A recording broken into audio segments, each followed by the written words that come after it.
in terms of, I'm thinking about all the supply chain issues, inflation, just the environment we're in.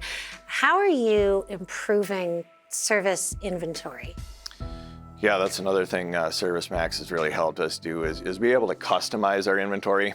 As Beth mentioned earlier, right, we're working from Green Bay, Wisconsin, all the way out to the other side of Montana and down into Nebraska. And so what our technicians need on their trucks isn't a one-size-fits-all, right? So we've been able to view that through the data, through the metrics, and figure out, right, customize the setups to make sure that we're not keeping stale equipment on the trucks, stuff we're not moving, we're not selling, and figure out what are the hot items, what are we really going through, and being able to increase our safety stocks on those. So that we can better predict what we're going to need. Because with the long lead times, you do have to be planning way ahead. But that's given us another competitive advantage, being able to know what parts we're going to move, what should we invest in now and have a heavy inventory of, and what should we just really trim down to the bare necessities. Yeah, it's a huge cost, what you're Absolutely. holding. How is the CEO feeling now? Loving it. And the CFO as well, with all of the differences. And right, you don't want your inventory sitting around.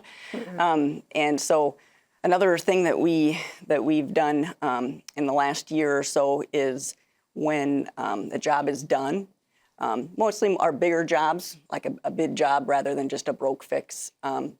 When it's completed, the system will automatically send the deposit invoice just out of the system instead of having manual steps to get that to happen.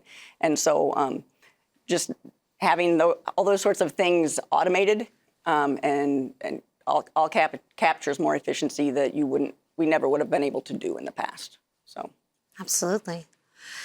Thinking about the powerful data that you're gaining access to, and you said something about sales and service. So who are the stakeholders that you give access to data, and what are they using it for? People that are capturing the service data, of course, are our techs using the ServiceMax Go app. But then once it gets into our system, our sales staff, a lot of them have a read-only ServiceMax license, and so that they can see. We didn't start out that way, but as more and more data got in the system, and specifically those installed products, they kept coming to us and saying, we want to see that.